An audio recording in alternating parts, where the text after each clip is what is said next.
GLP ষ্টাডিলৈ স্বাগতম জনাইছো। আজি আমি নাম্বাৰ সিস্টেম সংখ্যা প্ৰণালীৰ কিছুমান কোৱেশ্চন আপোনালোকৰ আগত লৈ আহিছো, সেইবোৰ আলোচনা কৰিম। সো প্ৰথমতে আমি আলোচনা কৰিম ভাগশেষৰ ধাৰণা, মানে ভাগশেষ কেনেকৈ উলিয়ায়। সো কিছুমান কোৱেশ্চন আছে, ধৰক 3 to the power 21 এনেকুৱা টাইপৰ যদি কোৱেশ্চন দিয়ে, তেতিয়া হলে ভাগশেষ কেনেকৈ উলিয়াব লাগে আমি সেইবোৰ আলোচনা কৰিম। মই ইয়াত এটা কোৱেশ্চন লিখি দিছো যে 3 to the power 21 পাঁচেৰে হৰণ কৰিলে ভাগশেষ হ'ব। সো ইয়াৰ ভাগশেষ কিমান হ'ব সেইটো উলিয়াবলৈ আমি এটা উপপাদ্য ব্যৱহাৰ কৰিম। সো উপপাদ্যটো হ'ল ফাৰ্মেটৰ উপপাদ্য। সো ফাৰ্মেটৰ উপপাদ্যটো আছে, মই ইয়াত অলৰেডি লিখি দিছো। সো যদি n কোনো ধনাত্মক বাস্তৱ সংখ্যা হয় তেন্তে n to the power p minus 1 by p equal to ইয়াৰ মানটো হ'ব 1, যত p মৌলিক সংখ্যা। সো এই উপপাদ্যটো ভালকে মনত ৰাখিব লাগিব। সো আমাৰ উপপাদ্যটো কি আছে, n power p minus 1 by p হ'ব লাগিব। এই p টো আছিল মৌলিক সংখ্যা। সো আপোনালোকে মনত ৰাখিব, সদায় এই p টো লক্ষ্য কৰিব। p টো কি হ'ব লাগিব, মৌলিক সংখ্যা হ'ব লাগিব। আৰু n power p minus 1 হ'ব লাগিব। ধৰি লওক মই এটা এক্সাম্পল হিচাপত এনেকৈ দি দিছো 3 to the power 5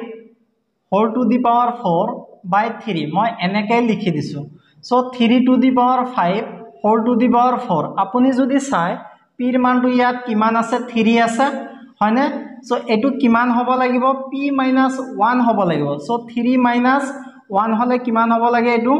2 হ'ব লাগিব, গম পাইছে না। সো এইটো 3 minus 1 টাইপ হ'ব লাগিব। তেতিয়া হলে ইয়াৰ মানটো কি লিখিব পাৰিব, ইকুৱেল টু 1 লিখিব পাৰিব। সো খুবেই ইম্পৰ্টেন্ট উপপাদ্য এইটো হয়। এই উপপাদ্যৰ সহায়ত যিমান এনেকুৱা টাইপৰ ভাগশেষ উলিয়াব লগা অংক আছে, MCQ আছে, আমি সেইবোৰ সমাধান কৰিম। সো প্ৰথম কোৱেশ্চনটো আমি চাই লওঁ। সো প্ৰথম কোৱেশ্চনটোত কি কোৱা আছে, 3 to the power 21 পাঁচেৰে হৰণ কৰিলে ভাগশেষ হ'ব। ভাগশেষটো কিমান হ'ব,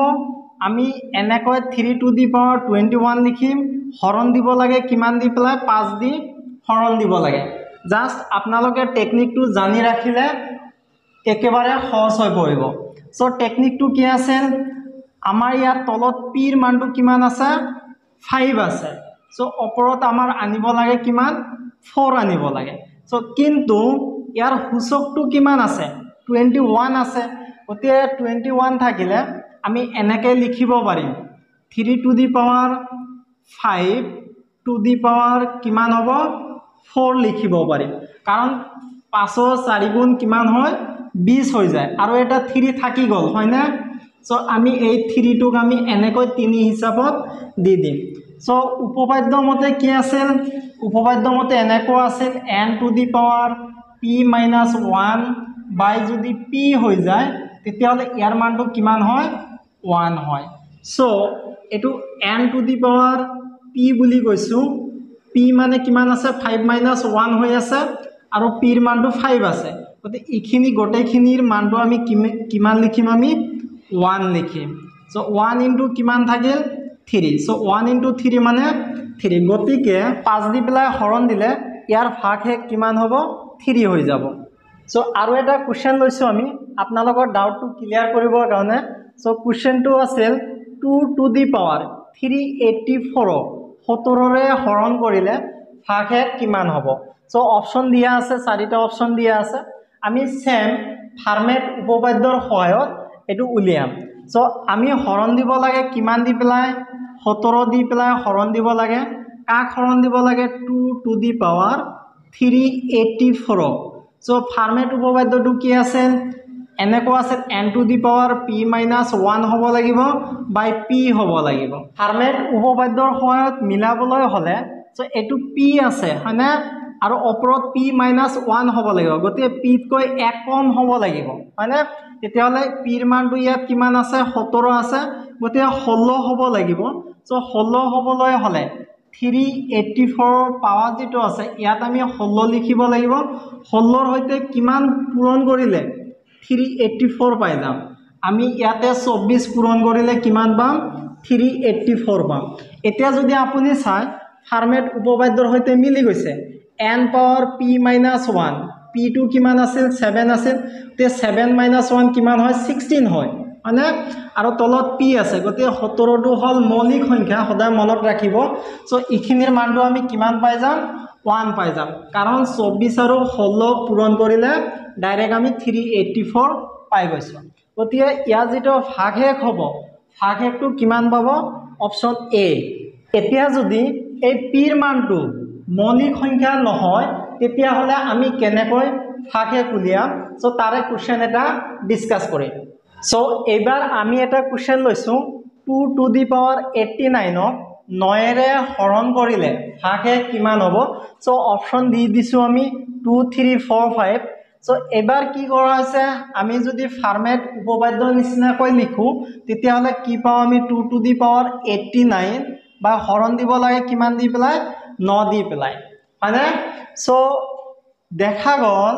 যে ইয়া যেটো হৰ পিৰ মান এটো মৌলিক সংখ্যা নহয় মানে যদি মৌলিক সংখ্যা নহয় আমি কেনেকৈ উলিয়াম প্ৰথমে আমি এই 9 ক ভাঙি দিম 9 ক ভাঙিলে আমি কি লিখিব পাৰিম 3 পূৰণ 3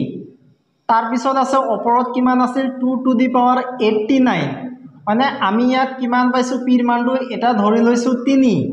ঠিক আছে পিৰ মানটো আমি 3 বুলি ধৰি লৈছো সেই হিচাপত ওপৰৰ যেটো সূচক আছে সূচকটো মিলাই যাম সো আমি যদি এনেকৈ লিখো 2 to the power 44 to the power 2 দি দিছো মানে এই পিৰ মানতকৈ ওপৰৰ যেটো সূচক এটো কিমান হ'ব লাগে এক কম হ'ব লাগে সো আমি 44 টু দি পাৱাৰ 2 দি দিছো গতি এটো কিমান হয় 4 2 গুণ 8 4 2 গুণ 8 তাৰ মানে 88 হৈ যায় ওপৰত আৰু এটা 2 থাকি যায় সেই 2 টো আমি ইয়াত এনেকৈ দি দিছো পূৰণ হিচাপত সো এইখিনি 2 to the power 44 to the power কিমান আছে 2 আছে বাই 3 সো ইখিনিক আমি কি লিখিব পাৰি 1 লিখিব পাৰি ঠিক আছে তাৰ পিছত কিমান থাকিল এটো 2/3 থাকি গল সো এই 2/3 একৰ হৈতে আমি পূৰণ কৰিম পূৰণ কৰাৰ পিছত কিমান পাম 2/3 পাই যাম গতে ভাগশেষটো কিমান হল ইয়াৰ ক্ষেত্ৰত ভাগশেষটো 2/3 নহয় এই লব আৰু হৰ কি কৰিব লাগে পিছত প্লাস কৰিব লাগে 2 + 3 কিমান হ'ব 5 হ'ব গতে ইয়াৰ ভাগশেষটো কিমান হ'ব অপচন ডি সো ইয়াৰ যিখিনি কনসেপ্ট আছে আৰু কোশ্চেন আছিল আমি তিনিটা কোশ্চেন আলোচনা কৰিছিলো আৰু কনসেপ্টখিনি দি দিছো সো এতিয়া আপোনালোকে যিমান কোশ্চেন আছে হিখিনি সমাধান কৰিব পাৰিব সো এতিয়া আমি আলোচনা কৰিম এককৰ ঘৰৰ অংক সো এককৰ ঘৰৰ অংকটো কেনেকৈ উলিয়াব লাগে সো প্ৰথমে আমি এটা কোশ্চেন লিখি লৈছো এক নম্বৰ 689235687239 3624 এককৰ ঘৰৰ অংকটো কি হ'ব সো অপচন দি দিয়া হৈছে সো এককৰ ঘৰৰ অংকটো উলিয়াবলৈ যদি এনেকুৱা পূৰণ হিচাপত থাকে একেবাৰে সহজ আপোনালোকে কি কৰিব এককৰ ঘৰৰ যেটো অংক আছে সেই কেইটা লৈ লব প্ৰথমটোৰ কিমান আছিল ইয়াতে প্ৰথমটো 2 আছে তাৰ পিছৰটো এককৰ ঘৰৰ অংক কিমান আছে 8 আছে তাৰ পিছৰটো 9 আছে তাৰ পিছৰটো 4 আছে এই গোটেই কেইটা পূৰণ কৰিব লাগিব সো পূৰণ কৰিলে আমি কিমান পাম 2 * 8 * 16 4 * 9 = 36 গতিয়া 16 আৰু 36 পূৰণ কৰি দিম কিমান হ'ব 6 6 * 36 থাকিল কিমান 3 6 1 * 6 আৰু 3 কিমান পাম 99 আৰু 16 3 গুণ কিমান হ'ব 48 পাই যাম গতিয়া 6 9 আৰু 8 কিমান হ'ব 17 এটো কিমান পাই গলো আমি 576 সো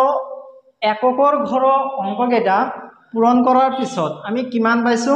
576 সো এই 576 ৰ এককৰ ঘৰত কিমান আছে 6 আছে সো এককৰ ঘৰৰ অংকটো কিমান পাও আমি 6 পাই যাম সো একেবাৰে সিম্পল জাস্ট আমি এককৰ ঘৰৰ অংক কেইটা লৈ লম লৈ পেলাই পূৰণ কৰিম পূৰণ কৰাৰ পিছত যেটো এনসাৰত পূৰণ ফল পাম এককৰ ঘৰত হেতুৱে এনসাৰ হ'ব এবাৰ আমি আৰু এটা কোশ্চেন লৈছো হেতু হল 3683 টু দি পাৱাৰ 169 নৰ এককৰ ঘৰৰ অংকটো কি হ'ব যদি কোৱেশ্চনটো এনেকুৱা টাইপৰ দিয়া থাকে তেতিয়া আমি ফসি যাম হয়নে গতিকে যাতে ফসি নাযাওঁ এনেকুৱা টাইপৰ অংক দিয়া থাকিলে কেনেকৈ সমাধান কৰিম আমি হেতু জানি লওঁ যেটো পাৱাৰ থাকিব 3683 মানে পাৱাৰত কিমান আছে 169 সো এই 169 আমি ডাইৰেক্ট কিমান দি হৰণ দি দিম 4 দি হৰণ দি দিম ঠিক আছে তে 4 দি হৰণ দিলে কিমান বাৰ যাব তে 4 দি ইয়াক হৰণ দিলে 4 4 গুণ 16 হয়না আকৌ 9 কিমান বাৰ যাব 4 2 গুণ 8 থাকিল কিমান 1 থাকি গল হয়নে গতিকে আমি কি পাই যাম 3683 ইয়াৰ ওপৰত পাৱাৰ আৰু এটা 1 থাকি যাব 1 থাকি যাব মানে কি ইয়াৰ এককৰ ঘৰৰ অংকটো কিমান আছে 3 আছে গতিকে এককৰ ঘৰৰ অংকটো কিমান হ'ব 3 আহি যাব এতিয়া আমি সূচক আকাৰত যদি কিছুমান অংক দিয়া থাকে হেবোৰ সমাধান কৰিম সো সমাধান কৰিবৰ বাবে সো আমি কেইটামান বস্তু জানি ৰাখিব লাগিব সো কেইটামান সূত্ৰ আছে তাৰে প্ৰথম সূত্ৰটো আছে a power m to the power n যদি a power m into a to the power n হয় তাৰ মানে ভূমি দুটা যদি একে থাকে তেতিয়া হলে এই দুটা আমি কি কৰিব পাৰি যোগ কৰিব পাৰি সূচক দুটা ঠিক আছে এটো এটা ফৰ্মুলা তাৰ পিছৰ ফৰ্মুলাটো a to the power m divide a to the power n ঠিক আছে ইয়াৰে ভূমি দুটা একে আছে মাজত যদি হৰণ চিহ্ন থাকে তেতিয়া হলে সূচক দুটা মাইনাস কৰিব পাৰি সো ইম্পৰ্টেন্ট কেইটামান ফৰ্মুলা মই কৈ দিছো আপোনালোকে মনত ৰাখিব তাৰ পিছত a টু দি পাৱাৰ যদি -n টাইপৰ থাকে তেতিয়া হলে এটো কি হ'ব 1/a to the power n লিখিব পাৰি আৰু যদি a পাৱাৰ 0 হৈ যায় তেতিয়া হলে ইয়াৰ মানটো কি হ'ব ডাইৰেক্ট আমি 1 লিখি দিম সো সূচক আকাৰত যিমান অংক আছে ইয়াত মই এটা অংক দি দিছো সেম টাইপৰ অংকবিলাক এইকেইটা ফৰ্মুলাৰ সহায়ত আমি সমাধান কৰিম ইয়াৰে প্ৰথম কোৱেশ্চনটো কি আছে 4 to the power -2 4 to the power -2 ৰ সমান কিমান হ'ব সো প্ৰথমতে আমি a to the power m 4 to the power n এটো এটা ফৰ্মুলা হয় a to the power m 4 to the power n so যদি এনেকুৱা থাকে আমি m আৰু n পূৰণ কৰিব পাৰি সো সেই আকাৰত আমি সমাধান কৰিম সো ইয়াত কি আছে 4 to the power -2 to the power -2 আছে সো এটো কি কৰিম -2 পূৰণ কৰিম গতে মাইনাস মাইনাস প্লাস হ'ব 2 2 যা কিমান হয় 2 2 গুণ 4 গতে 4 টু দি পাৱাৰ 4 কিমান হ'ব 16 গুণ কিমান পাম আমি 256 সো ইয়াৰে आंसर সি শুদ্ধ হ'ব সো ইয়াৰে পিছৰ কোৱেশ্চনটো হ'ল 49 টু দি পাৱাৰ কিমান আছে 3/2 কৈছে ইয়াৰ মানটো কিমান হ'ব সো অপচনত দিয়া আছে সো এটো সমাধান কৰিবলৈ হলে আমি কি কৰিম এটো 49 টু দি পাৱাৰ 3/2 লিখি লও তাৰ পিছত এই 49 এই 2 ৰ সৈতে মিলাবলৈ 49 ক আমি কিমান লিখিব পাৰিম 7 স্কয়াৰ লিখিব পাৰিম কাৰণ 7 7 গুণ 49 ইয়াৰ ওপৰত পাৱাৰ কিমান থাকিল 3/2 সো এটো 7 স্কয়াৰ আছে থাকিব এটো a to the power m 4 to the power n গতে এটো আৰু এটো পূৰণ হয় তে এনেকে লিখিব পাৰিম 2 2 into 3/2 so 2 2 cancel যাব থাকিল কিমান আমাৰ 7 কিউব so 7 কিউব মানে কিমান হয় এটো 343 হয় হাত তিনিবাৰ পূৰণ কৰিলে কিমান পাই যাম 343 ডি অপচন শুদ্ধ হ'ব তো সাৰে যেখিনি পঢ়াইছে নিশ্চয় আপোনালোকে বুজি পাইছে যদি বুজাত কিবা অসুবিধা হয় আপোনালোকে কমেন্ট বক্সত কমেন্ট কৰি জনাব পাৰে আৰু এনেকুৱা ধৰণৰ চাকৰি ৰিলেটেড বা অৰ্থাৎ জব ৰিলেটেড ভিডিও আগলৈ পাবলৈ আমাৰ যেটো জিএলপি ষ্টাডি চেনেল আছে সাবস্ক্ৰাইব কৰি লব ঠিক আছে আৰু যিসকলে অলৰেডি সাবস্ক্ৰাইব কৰিছে সেইসকলক মই ধন্যবাদ জনাইছো থ্যাংক ইউ